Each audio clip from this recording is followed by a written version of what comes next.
What's going on, guys? I am Toxic Jordan. Welcome back to the channel. So today we have got a fun, exciting little run here on the all-out struggle stage of Super Battle Road. We were able to get our no item attempt run in finally. This one took us quite a few attempts. So we are using a Bondo Master and Disciple team. I actually don't have the AGL LR exchange Future Gohan and Trunks card. They're who I'm running as my friend lead, but I am just running the 170% Bondo Master and Disciple in Future Gohan Dokkan Fest lead. So we're getting a little bit of extra stats, you know, for all the units, but at the cost of not having one of the best cards, you know, only having one copy rather than two copies of them on the team.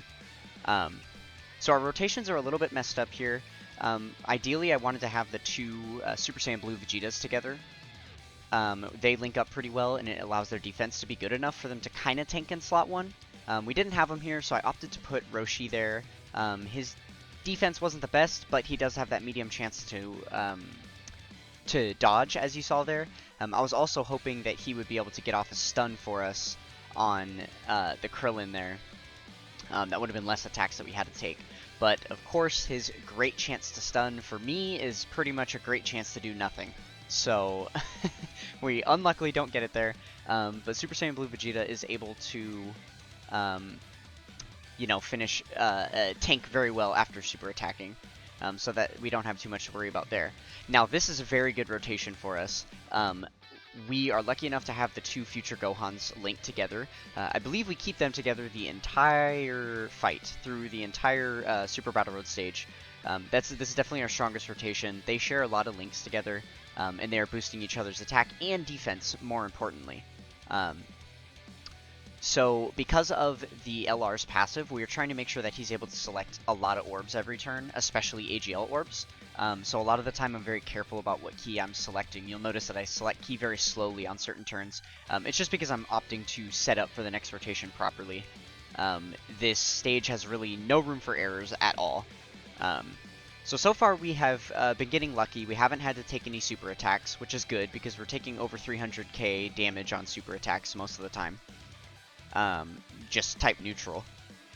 So we are able to take out the Krillin there. And yeah, that LR is very strong if you're able to get them their 8 orbs every turn. With their guaranteed additional that they're getting, they are able to deal out a lot of damage there.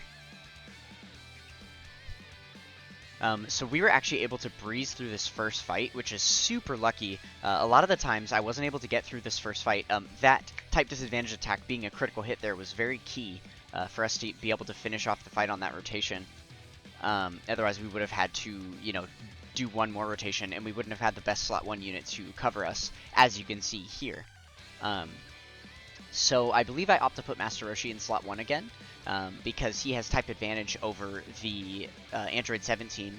So then we are going to focus on attacking Android 18 and try to stun her if we can with Master Roshi. So we make sure to just get his 12 key super rather than his 18 key so that we can try and stun her. And then I believe I continue to just put all the damage on Android 18 this turn, just because we have a few AGL units coming up on the next rotation, and I wanted to make sure that the Android 18 was taken out as quickly as possible because she was just a bigger threat.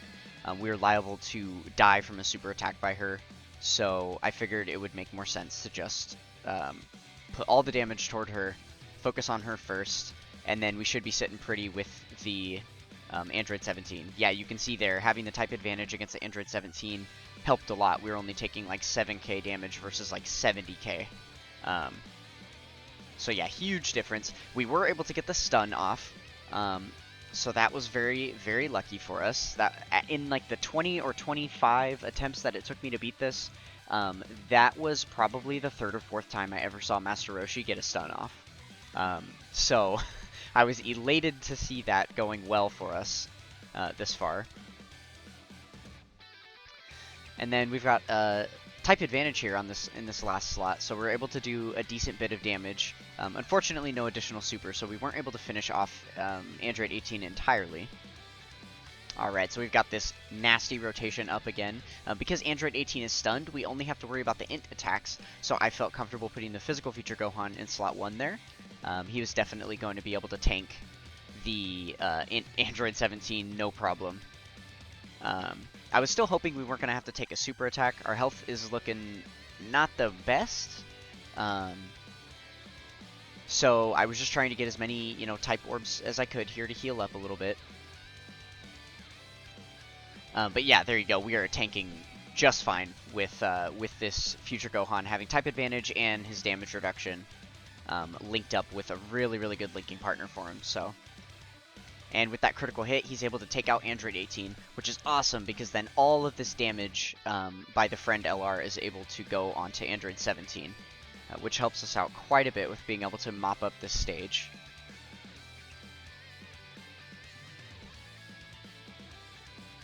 So at this point, what I'm thinking ahead toward is I really want this rotation at the beginning of the final fight.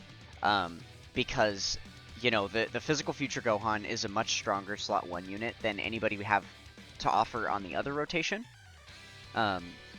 So I was glad we were able to get to the additional super here and do some more damage, because that meant that we were most likely going to be able to finish off this fight on this turn, which is very, very important, so that we can start the first turn of the final fight with a lot more defensive capability so that we don't die right away. So again, we put Master Roshi in the first slot there. He should be able to tank for us perfectly fine. And then he has his stun chance as well, so if he's able to proc that, then we will be sitting pretty for sure. And we're able to get some dodges there, so we actually don't take any damage outright at the beginning, which is very nice. It would have been clutch to see him dodge a super there. That could have been cool. And then he does, again, get the stun for us. So Android 17's health is looking low enough that we are actually able to finish it off right here. Yeah, so there we go. Blue Vegeta's able to finish off Android 17. So we have the rotation we want going into the final fight here. We are looking very good. Our health is not the highest, though. And there is the big problem that we have a physical unit on rotation and an STR enemy. So we don't have the option to put physical future Gohan in the first slot there. You can see here, all of these future Gohans are linking up very well. Their defense is very high. So we opt to do this. We just go for a type advantage attack with both. So we're splitting our damage between the Gohan and the Piccolo. The reason I did that is because our Dokkan attack is actually coming up, and I figured it might be smart to try and chisel down the enemies both a little bit, just so that when we get that Dokkan attack, we're able to finish them both off with the one attack. So again there, I'm being a little careful to select the orbs. I opt to grab the type orbs for some more healing. Here we do get super attacked. Even with type advantage, we still took over 100k. So now our HP is looking dangerously low. I don't like where this is at. It's scary thinking about going into the next rotation because it's not that strong defensively. And then here we get super attacked by Piccolo too, and we take 260k. So that is the rest of our HP. We basically have nothing left at this point. I want to say it's like 20k or 30k that we have left. Yeah, 23k there. So, luckily we're able to tank for double digits. I was convinced we were dead here. This guy only had like 100k defense. He did get the double super though, so he's able to raise his defense twice here. I still was not sure with type neutral if he was going to be able to tank this. And luckily, he is able to tank that normal attack. So we go into this next rotation here. I don't think I can put anybody but Super Saiyan Blue Vegeta in that first slot because of the STR enemy attacking right away. So, I try and grab as many type orbs as I can to heal up and give us the biggest buffer we can for HP here. I was still not convinced we were going to live through this turn. And then it only makes sense for Master Roshi to attack Gohan to try to stun him so that the last two allies don't have to take any damage at all. And then it would just all be up to Super Saiyan Blue Vegeta to tank that big-ass stack of attacks there. And we are closing in on that Dokkan attack as well, so I've still got that in mind. So here, with the blue Vegeta, we're able to do some nice damage to this Gohan. I am praying for some additional supers here so that he can raise his defense enough to tank all these attacks. Though, if there's a super attack from any of them, we're going to be dead no matter what. So I was just praying for normal attacks all the way. So he is able to tank for double digits here. So we are able to tank our way through that stack of attacks. And if Roshi ever needed to stun, it was right now. If he didn't stun, this run was absolutely over. And he does get the stun off for us, so we are able to survive this turn, just barely hanging on with the smidgen of HP left.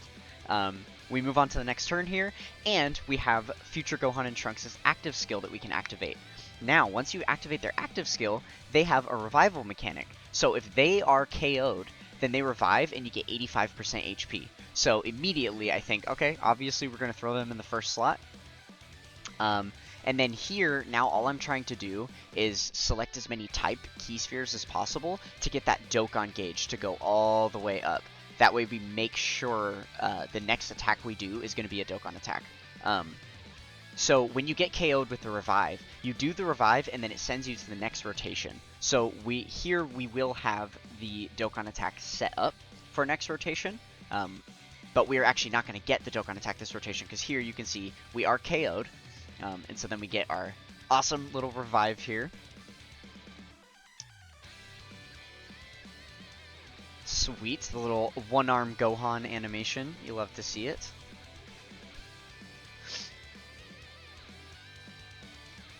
This was actually one of my first times seeing this animation too, given that I don't have that card. So that was kind of cool to get to experience. And then here, we are lucky enough not to have any attacks in slot 1 there. So we are able to dish out a fat Dokkan attack with Blue Vegeta without having to worry about getting attacked first at all. So we just, again, select type key spheres to get ourselves healed up as much as possible, just in case.